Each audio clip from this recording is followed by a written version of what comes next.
Hey, what's up everybody? In this video, I'm going to show you the top 9 items that sold in the category of antiques and vintage. Vintage and antiques items are definitely my favorite thing to look for because I like the history. I like to look at product that I don't know about and figure out how it works. And because usually they're made better. It's not like crappy IKEA stuff that you buy now that tumbles and crumbles in 5 minutes after you put it up. Let's get right into the video. This is the first product right here. Vintage Goody red plastic carry crate. This carry crate is heavy duty. It holds 24 bottles. And Goody, that brand, is real goody. I bought it for only $2 at a local auction. And I sold it for $26.98 plus $20 shipping. After fees and all that is taken out, I made $31.34. That means I made $29 in profit. I have a local auction that sells a lot of antiques, true antiques, and a lot of vintage. Before I move on, let me clarify something. Vintage product is 20 or more years, up to 99 years. After 99 years or the 100th year, something that's 100 years old or older is a true antique. That's it. Vintage souvenir collector spoons. These are what people call old lady spoons. And a lot of comments, because I made a short about this, and there was a lot of comments, people saying things like, well, those are old lady spoons. You're never going to sell those. Nobody collects spoons. Nobody buys spoons. Fine. I said, okay, well, you don't sell them. You don't have to. That's totally fine. I got this lot of 59. There were some silver-plated ones. There were some new ones. There was even a holder, as you can see here, the little rest. I got them for $5, and I sold them for $34.98 plus $15 shipping. These went to Arizona. So whoever's in Arizona that bought these, thank you very much for buying them. I got after the ad fees, eBay fees and all that, I made $34.47. So for those people that watched my short and were talking shit that I was never going to sell these, there you go. Sold, sucker. Art Deco slip shade wall light fixture. Look at this. It did not look like this until I got a hold of it. Everybody at this estate sale was passing it by because it looked like crap. It had mud, it had rust, it had burnt shit on it. Until I got a hold of it, then it looked like that.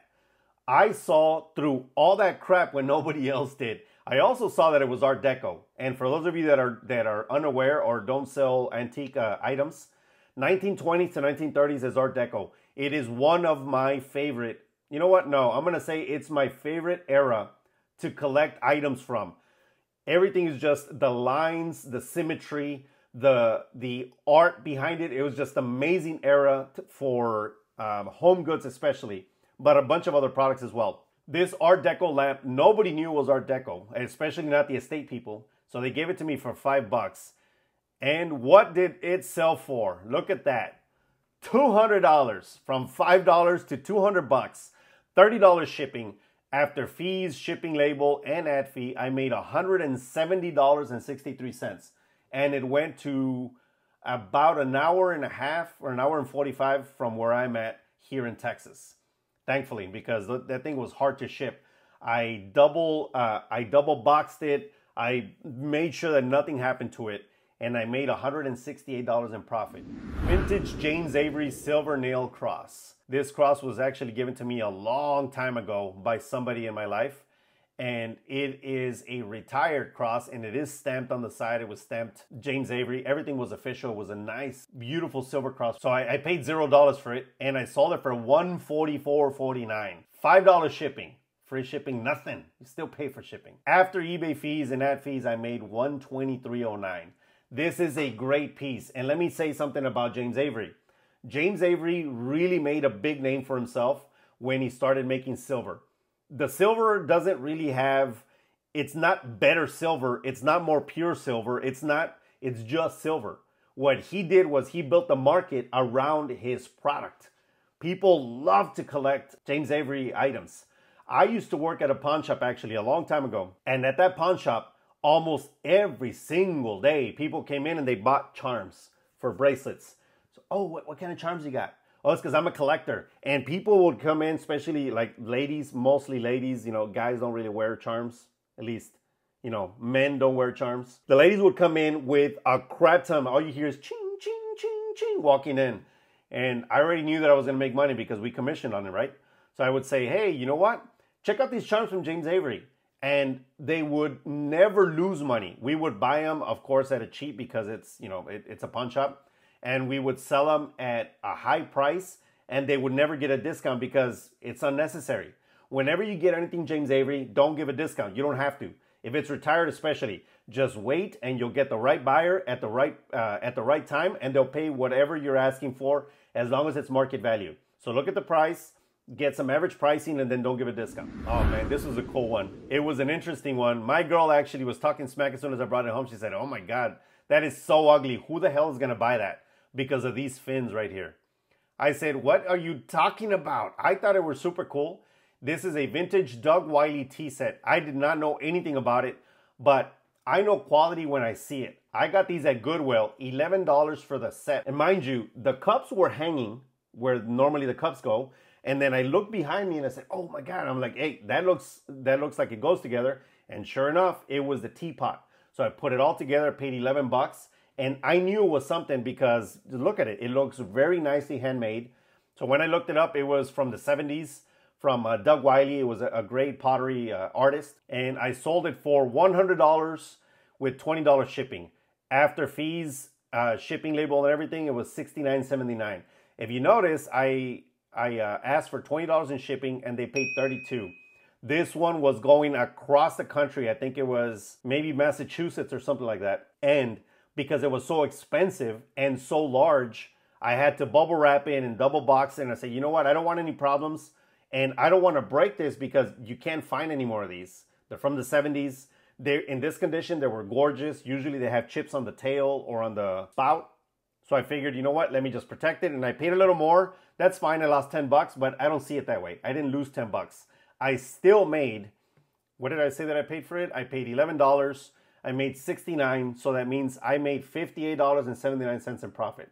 I'll take it any day, baby. Oh man, I remember this one. This took a little bit to sell because it takes a very specific person to want to buy this because this has to be restored. But this is a true antique parasol. Look at this, antique parasol umbrella, walking MOP, that means mother of pearl, gold handle, Conrad's Makers in St. Louis, and it was a 38-inch. Very few times do I take pictures like that. I usually don't, but in this case, I thought it was appropriate. It was a decent background so you can see through with the light.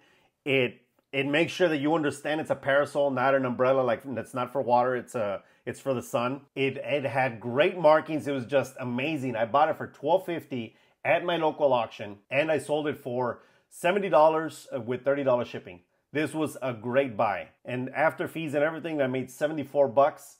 Mine is the $12.50 that I paid for it, so that means I made $61.50. Great buy. I love antiques. Sportcraft Baki ball, or whatever you want to call it. There's 4 maroon balls, 4 blue balls, and the white ball. I paid $5 at Goodwill, and I sold it for $54.98, $25 shipping. There was an issue here though, because it went to a place where UPS and FedEx, neither of them delivered. So I had to send a USPS, and that killed my margins. I know how to gauge my shipping very well just by looking at things. I don't do calculated. I don't look at, well, what's the most that it's going to charge, and I don't do any of that. But this is, you know, sometimes you lose because if it goes to, say, Delaware, there are certain parts of Delaware that FedEx and UPS, they just won't ship. So you're screwed. If it's something really heavy, USPS will charge you an arm and a leg, as you can see here. I paid $50.69 for the damn shipping label, but I still made money. Didn't make a lot of money, but I made money. After fees and the shipping label are taken into account, I made $16.95. Minus the $5 that I paid, I still made $11.95, which sucks. But, you know, they're not all winners. They're not all 10Xs. I'm not that guy, and I don't want to lie to you and tell you that you're always going to make all the money in the world with every single purchase that you do. That's just insane. Sometimes you lose. In this case, I didn't lose, but I almost did. Next, Walker Evans, the Museum of Modern Art, New York photo postcards. Well, postcards, let me tell you, make money. They don't make a ton of money, but they make money because usually you can get them for like 10 cents, 20 cents, whatever, and sell them for 9 or 10 bucks. People collect them. That's just it. They want to put them on the wall. They want to put them in their office. They want to put them in the fridge, whatever the case. This one I bought in an estate sale for $2. And these postcards were from the 30s. The set is not from the 30s. The postcards, the photographs, the pictures were from the 30s. Bought it for $2. Sold it for $49.19 to a collector. Shipping of $9.99 after fees and ad fee. $40.84. Pretty damn good. Postcards, don't skip them. Stuart Wood's book Detective. Okay, this is also a funny one because I also made a short about this, and there was I think there was 3 idiots that said, one of them said, who even reads books now? I was like, well, you know what? That sounds like Gen Z to me. No offense to all of you guys. I'm not generalizing everybody, but in this case, I guess I am. That just sounds like somebody that's always on their phone, always on their pad, and doesn't like to actually have physical media. I'm like, okay, whatever, man. I was just talking smack back and forth with my short because I like to do that. So because people need to know. There was a lot of 22 books. I got them for 25 cents each. And I sold them for $33.99 plus $12.99 shipping. After the shipping label and fees are taken into account, $27.73. Let me tell you something about the books. Whenever you have a collection, like a large collection, especially like this one, as you can see, there's 22 of them. They're all right here. You can see all the titles. That's why I put them side by side, or that's why I stack them like this and then put these side by side, because you got to use a couple of them. And of course, I put the legs right here because, first of all, saying naked or having a woman that is half naked anywhere just sells. Sex sells, regardless of how you feel about it. But I put these together. When you have big lots like this, they sell. Pick them all up, but you got to pick them up cheap enough. They did take maybe about a month and a half to sell, but they did sell through, and I loved it. So for all of you that were talking smack in my short that books don't sell, here you go.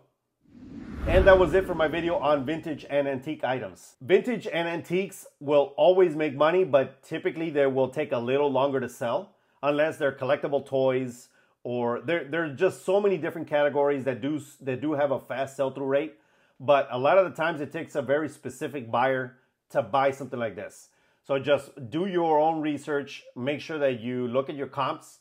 Make sure that you don't overpay. And then you don't overly get excited about something that is old that you think is going to make money just because it's sold. Oh, something sold. Hold on one second. Ooh, license plates. Oh, you know what? Now that we're on vintage and it's sold right now, license plates, damn, they make money, boy.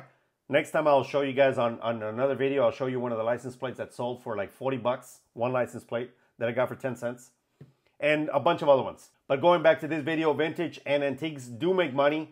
But not just because it's old means it's going to make money. Be careful when you're buying. Just make sure you look at your comps and keep it pushing. As always, give this video a like, share this with anybody that needs to see it, and subscribe to the channel if you haven't done so already so that you don't miss videos like this. See you in the next one. Peace!